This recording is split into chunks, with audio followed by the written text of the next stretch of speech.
Hey everyone, this is James. It is March 4th and it is 7 p.m. Eastern Standard Time. This is my 4-hour chart of Bitcoin. This is BTC USDT, and this is the 4-hour chart on the Binance exchange. So if you want to follow along and understand where these numbers are coming from, then that's where they're coming from. So right now, if you watched my morning video, then you know I was talking about the curling that was occurring right here. Let me just kind of trace right under, right here.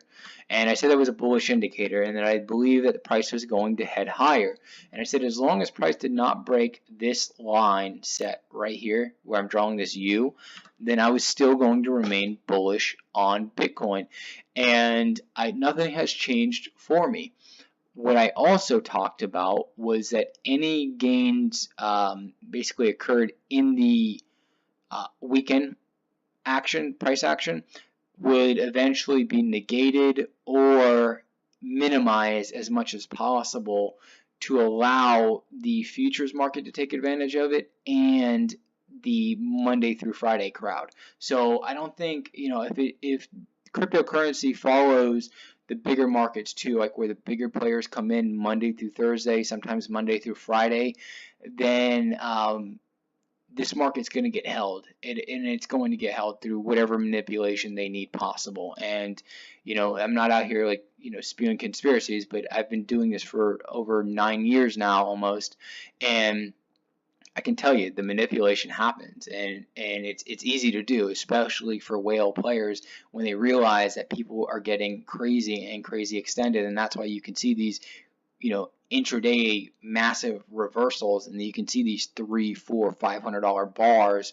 It doesn't necessarily mean that you have a whale. It could just be a couple big players understanding market structure and understanding that when you start to see people get pressure like this, for example, let me show you. So you have price coming down, you have a spike, and then you have this nice pressure buildup.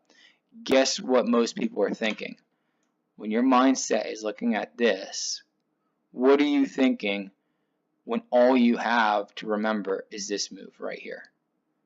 Chances are you're thinking price is going lower, right? It's easy. This is the prior history, right? You're falling, you're falling, you're falling. The only thing this market knows for the past 4 days is a continuous drop. So big players can come in here and say, great, where's the easiest place to get people off balance? Right here. Put a couple big buy orders in, and guess what? You'll flip that market real fast. And it happens in every single market, especially gold. And I trade gold a lot, and I can tell you that market is heavily manipulated, and the banks are always caught and fined hundreds of millions of dollars for the manipulation, which is a drop in the bucket to them. But I'm just telling you, like, if price needs to get held, it will be held. And I've noticed that following the cryptocurrency market. Another thing I've noticed, not going off tangent, is that the hours between 5 and 6 p.m. Eastern Standard Time, futures take a break at 5, reopen at 6. From that little break, the market typically goes into a lull, and then right at 6 or just before 6, like literally 15, 20 minutes before, the market will typically make a spike in either direction. And then I think that also gets the futures market going crazy, because by 6 opens, then typically some big moves start to happen.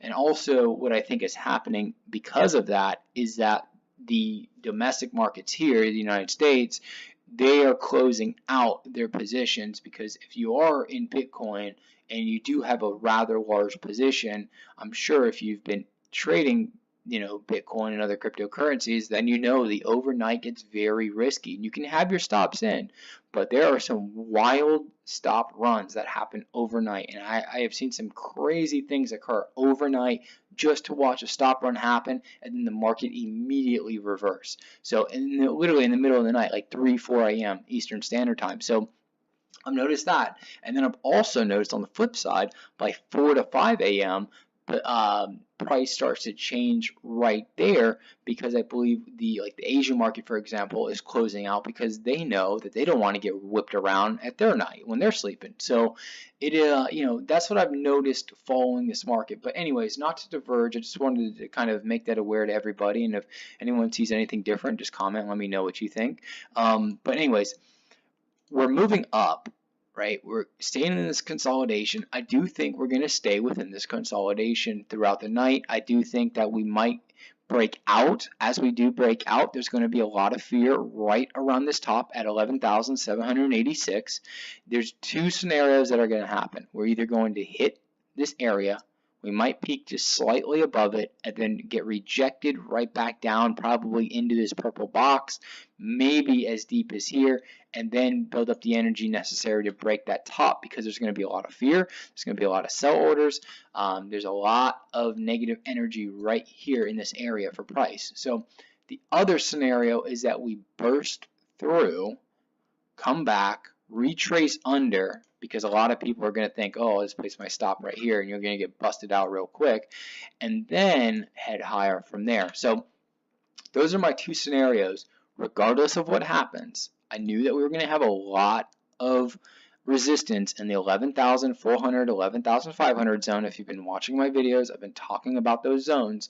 And then from there, as we move up, my first price objective is going to be the mid 12,000 range. From the mid 12,000 range, I think that price is going to start to get crazy, because what's happening is a lot of these investors back in here, right, that watch this rally, whether they watch this rally or they watch the rally from the 6,000 bottom. Let me zoom out just a little bit here. From down here, and they've watched this, they saw this pullback. Everybody thought price was going to go lower, including me. I thought it was going to go significantly lower. I thought we were going to see price somewhere down in this range, like the low 8,000 range. But nonetheless, I knew I had to switch gears once I saw this start to happen. So as price started to beat out the downtrend and move up, people are still doubting this. People are still looking that this is going to be a softer shoulder and we're going to break much lower. Is that always a possibility? Yes. However, based on my analysis, and this is not investment advice, I do think we are going to go much higher. And as we reach that mid 12,000 range, the fear of missing out is going to kick in on all these investors that are stuck in the left hand side of this chart. So anywhere out to the left in time and space. So those people, as price breaks out and they realize that Bitcoin is not stopping, they're going to jump in this market, and at some point I think that price is going to do something like this. We'll probably get exhausted, build some energy necessary, and then we are going to get, I believe, a vertical price movement, because once we get the breakout, we get the nice consolidation to build the energy.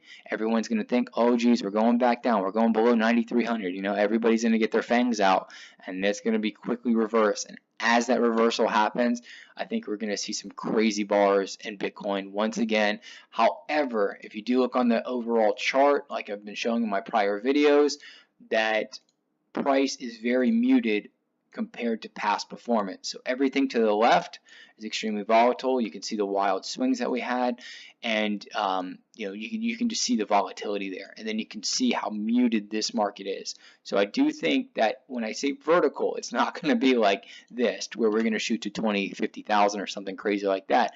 I think we're going to go vertical and probably see 1,000 points, maybe 1,500 points or so. So we'll see what happens. I do these videos every single day. I do them twice a day for Bitcoin, because Bitcoin pushes around the other cryptocurrency markets, at least from what I've seen. So that's why I cover Bitcoin so heavily. I do go off into Litecoin and Ethereum as well. I'm going to do those charts tonight right after this video. This one took me a long time because I've done two now and both did not have audio. So I'm hoping this one does. But anyways, my goals for right now, my short-term price objective is to break the 11,786. From there, we are going to get some swings, more than likely, or at least a nice consolidation, and that's going to lead us to the mid 12,000 range. And then from there, I'll definitely do my videos, because I think we're going to go much higher from there. But that is it for tonight. Thank you for your time. I hope you have a great day or great night, depending on where you are. If you're watching this on a social media platform, please like, follow, or subscribe, and also share if you do enjoy the content. It helps me out a lot. I do this for free. You know, I love reading, and hearing feedback from people watching these videos that it's helped them, and it's just a great feeling. And this is what I do every day for myself anyways, so it's just nice to be able to put this out there for people to take advantage of. And if it helps you, then I'm sure it could help somebody else. And I really look forward to hearing from your feedback too. So also comment, if you're capable of commenting, and let me know what you think, and let me know how I can improve the videos going forward and so forth.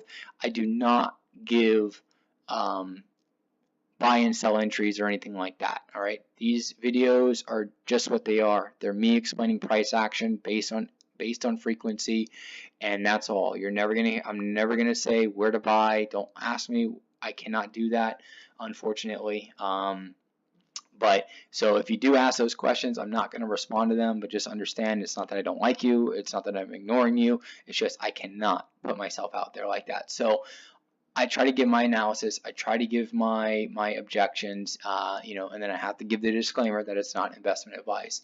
But I do appreciate your time, and if you do find this valuable, please support me in any way, shape, or form, and that's typically through commenting, sharing, liking, and following, subscribing.